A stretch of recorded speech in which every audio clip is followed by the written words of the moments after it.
Hi ಎಲ್ರಿಗೂ ನಮಸ್ಕಾರ. Welcome back to my YouTube channel Krishi Nirantara. ಇತ್ತೀಚಿನ ದಿನಗಳಲ್ಲಿ ಅಡಿಕೆಯಲ್ಲಿ ಈ ಥರ ಸುಳಿ ಬಾಗುವುದು, ಸುಳಿ ಈ ಥರ ಸಣ್ಣಗಾಗಿ ಎಲ್ಲ ಕಂಪ್ಲೀಟ್ ಡ್ಯಾಮೇಜ್ ಆಗೋದು, ಈ ಥರ ಸಿಂಪ್ಟಮ್ಸ್ಗಳನ್ನು ನಾವು ಅತಿ ಹೆಚ್ಚಾಗಿ ನೋಡ್ತಾ ಇದ್ದೀವಿ. ಇದ್ರ ಬಗ್ಗೆ ನಿಮಗೆ ಸಂಪೂರ್ಣವಾಗಿ ಈಗ ನಾನು ತಿಳಿಸ್ಕೊಡ್ತೀನಿ. ಎಲ್ರಿಗೂ ನಮಸ್ಕಾರ. ನಾನಿವತ್ತು ನಿಮಗೆ ಮಣ್ಣು ಗಟ್ಸಾದಾಗ, ಸಾಯಿಲ್ ಕಾಂಪ್ಯಾಕ್ಟ್ ಆದಾಗ, ಬೇರುಗಳಿಗೆ ಉಸಿರಾಟಕ್ಕೆ ತೊಂದರೆ ಆದಾಗ ಏನೇನು ಸಮಸ್ಯೆಗಳು ಬರುತ್ತೆ ಅನ್ನೋದ್ರ ಬಗ್ಗೆ ನಿಮಗೆ ಮಾಹಿತಿ ತಿಳಿಸ್ಕೊಡ್ತೀನಿ. ಎಸ್ಪೆಷಲಿ ನಾನು ಏನು ಈ ಫೀಲ್ಡಲ್ಲಿ ನಿಂತಿದ್ದೀನಲ್ಲ, ಈ ಫೀಲ್ಡು ಮಳೆಗಾಲದಲ್ಲಿ ಏನಾಗುತ್ತೆ, ಇಲ್ಲಿ ಎಲ್ಲ ಹೊಲಗಳಿಂದ ಬಂದಂಥ ನೀರು ಇಲ್ಲಿ ನಿಂತ್ಕೊಳ್ಳುತ್ತೆ. ಪ್ಲಸ್ ಇದು ಕಪ್ಪು ಮಣ್ಣು. ಸೊ ಏನಾಗುತ್ತೆ, ಸಾಯಿಲ್ ಕಾಂಪ್ಯಾಕ್ಟ್ ಆಗಿ ಬೇರುಗಳಿಗೆ ಉಸಿರಾಟಕ್ಕೆ ತುಂಬ ತೊಂದರೆ ಆಗಿ ಇಲ್ಲಿ ವರ್ಷಕ್ಕೆ ಏನಿಲ್ಲ ಅಂದರೂ ಈ 4 ಎಕರೆ ತೋಟದಲ್ಲಿ ಒಂದು 20ರಿಂದ 25 ಗಿಡಗಳು ಸತ್ತೋಗ್ತಾ ಇದ್ವು. ಹಿಡಿ ಮುಂಡಿಗೆ ಬಂದು, ಕೊಳೆ ರೋಗ ಬಂದು ಹಾಗೆಲ್ಲ ಆಗಿ ಗಿಡಗಳು ಸತ್ತೋಗ್ತಾ ಇದ್ವು.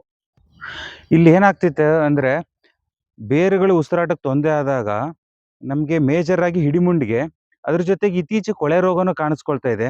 ಬೇರುಗಳು ಸರಿಯಾಗಿ ಬೆಳವಣಿಗೆ ಆಗದೆ, ಹಾಗಾಗಿ ಬೇರುಗಳು ಕೊಳೆ ಶುರುವಾಗಿ ಅದರ ಜೊತೆ ಕೊಳೆ ರೋಗನೂ ಕಾಣಿಸ್ಕೊಂತ ಇದೆ. ಹಿಡಿಮುಂಡಿಗೆ ಇದು ಒಂದು ರೋಗ ಅಲ್ಲ, ಇದೊಂದು ಶಾರೀರಿಕ ಸಮಸ್ಯೆ. ಇದು ಏನಕ್ಕೆ ಬರುತ್ತೆ, ಇದರಿಂದ ಇನ್ನೇ ಥರ ಸಮಸ್ಯೆಗಳು ಕಾಡುತ್ತೆ ಗಿಡಗಳಿಗೆ. ಇತ್ತೀಚೆಗೆ ಹಿಡಿಮುಂಡಿಗೆ ಜೊತೆಗೆ ಕೊಳೆ ರೋಗನೂ ಜಾಸ್ತಿ ಆಗಿದೆ. ನಾವು 8ರಿಂದ 10 ವರ್ಷ ಗಿಡಗಳನ್ನು ಕಾಪಾಡ್ಕೊಳ್ತೀವಿ. ಕಾಪಾಡಿದ್ಮೇಲೆ ಈ ಥರ ಸಮಸ್ಯೆಗಳು ಹೆಚ್ಚಾಗ್ತಿದೆ. ಆಮೇಲೆ ಈ ಹಿಡಿಮುಂಡಿಗೆ ಏನಿದೆಯಲ್ಲ, ಇದಕ್ಕೆ ಯಾವುದೇ ಏಜ್ ಲಿಮಿಟ್ ಇಲ್ಲ. 2 ವರ್ಷ 3 ವರ್ಷ ಯಾವ ಗಿಡಕ್ಕಾದರೂ ಬರ್ಬೋದು. ಸೊ ಇದು ಎಲ್ಲಿ ಜಾಸ್ತಿ ಇರುತ್ತೆ ಅಂದರೆ, ಯಾವ ತೋಟದಲ್ಲಿ ಸಮರ್ಪಕ ನಿರ್ವಹಣೆ ಮಾಡೋದಿಲ್ಲ ಅಲ್ಲಿ ಜಾಸ್ತಿ ಇರುತ್ತೆ. ಇದಕ್ಕೆ ಹಿಡಿಮುಂಡಿಗೆಗೆ ಒಂದು ಕಾರಣ ಇಲ್ಲ, ಹಲವಾರು ಕಾರಣಗಳಿದೆ. ಅದಕ್ಕೆ ನಿಮಗೆ ಉದಾಹರಣೆ ಹೇಳಬೇಕು ಅಂದರೆ, ಒಂದು ಕೆರೆ ಮಣ್ಣನ್ನು ಹಾಕೋದು, ಸರಿಯಾಗಿ ನೀರನ್ನು ಸಮರ್ಪಕವಾಗಿ ಬಳಸದೇ ಇರೋದು, ಅತಿ ಹೆಚ್ಚು ನೀರು ಕೊಡೋದು. ಆಮೇಲೆ ಮಳೆಗಾಲದಲ್ಲಿ ಕೆಲವೊಂದು ಕಡೆ ಏನಾಗುತ್ತೆ, ನೀರು ಬಂದು ಸ್ವಲ್ಪ ಯಥೇಚ್ಛವಾಗಿ ಬಂದು ನಿಲ್ಲುತ್ತೆ ತೋಟದಲ್ಲಿ. ಅವಾಗ ಏನಾಗುತ್ತೆ, ಬೇರುಗಳಿಗೆ ಉಸಿರಾಟಕ್ಕೆ ತೊಂದರೆ ಆಗುತ್ತೆ, ಸಾಯಿಲ್ ಕಾಂಪ್ಯಾಕ್ಟ್ ಆಗುತ್ತೆ. ಆಮೇಲೆ ಕಪ್ಪು ಮಣ್ಣಲ್ಲಿ ಅತಿ ಹೆಚ್ಚಾಗಿ ಈ ಹಿಡಿಮುಂಡಿಗೆ ಸಮಸ್ಯೆ ಕಾಡ್ತಾ ಇದೆ. ಅದರ ಜೊತೆಗೆ ಬೋರಾನ್ ಮತ್ತು ಜಿಂಕ್ ಡಿಫಿಷಿಯನ್ಸಿ, ಹಾಗೆ ಮತ್ತು ಪೊಟ್ಯಾಶ್ ಡಿಫಿಷಿಯನ್ಸಿಂದನೂ ಹಿಡಿಮುಂಡಿಗೆ ಕಾಣಿಸ್ಕೊಳ್ಳುತ್ತೆ.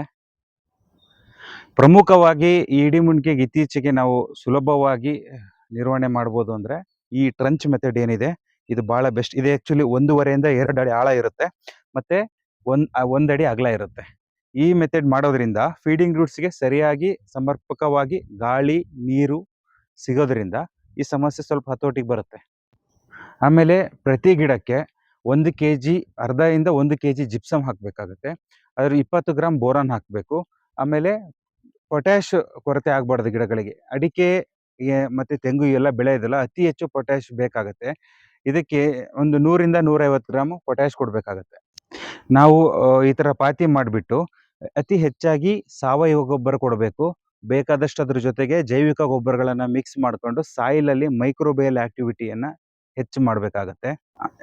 ಇದೆಲ್ಲದಕ್ಕಿಂತ ಮುಖ್ಯವಾಗಿ ಮಣ್ಣಿನಲ್ಲಿ ಸೂಕ್ಷ್ಮಾಣು ಜೀವಿಗಳ ಚಟುವಟಿಕೆಗಳನ್ನು ಹೆಚ್ಚು ಮಾಡಬೇಕು ನಾವು. ಅದ್ರ ಜೊತೆಗೆ ಈ ಎರೆಹುಳು ಇರುತ್ತಲ್ಲ, ಎರೆಹುಳುವಿನ ಸಂಖ್ಯೆನ ಮಣ್ಣಲ್ಲಿ ಜಾಸ್ತಿ ಇರಬೇಕು. ಒಂದು ಚದರ ಅಡಿಗೆ ಏನಿಲ್ಲ ಅಂದ್ರೂ ಒಂದು 15ರಿಂದ 20 ಎರೆಹುಳುನಾರು ಇರಬೇಕು. ಎರೆಹುಳು ಏನು ಮಾಡುತ್ತೆ ಅಂದರೆ, ನ್ಯಾಚುರಲ್ ಆಗಿ 8ರಿಂದ 10 ಅಡಿವರೆಗೂ ಡೀಪ್ ಹೋಗುತ್ತೆ. ಅಟ್ಲೀಸ್ಟ್ 5ರಿಂದ 8 ಅಡಿವರೆಗೂ ಹೋಗಿ ವಾಪಸ್ ಬರ್ತಾ ಇನ್ನೊಂದು ರೂಟಲ್ಲಿ ಬರುತ್ತೆ. ಸೊ ಏನು ಮಾಡುತ್ತೆ, ಅದು ನ್ಯಾಚುರಲ್ ಆಗೇನೆ ಒಳಗಡೆ ಸಾಯಿಲ್ ಏರೇಷನ್ ಹೆಚ್ಚಾಗುತ್ತೆ. ಇದನ್ನು ನೈಸರ್ಗಿಕವಾಗಿ ನಾವು ಉಳುಮೆ ಮಾಡ್ದಂಗೆ ಆಗುತ್ತೆ ಈ ಎರೆಹುಳಿಂದ. ಎಲ್ರಿಗೂ ವಿಡಿಯೋ ನೋಡಿದ್ದಕ್ಕಾಗಿ ಧನ್ಯವಾದಗಳು.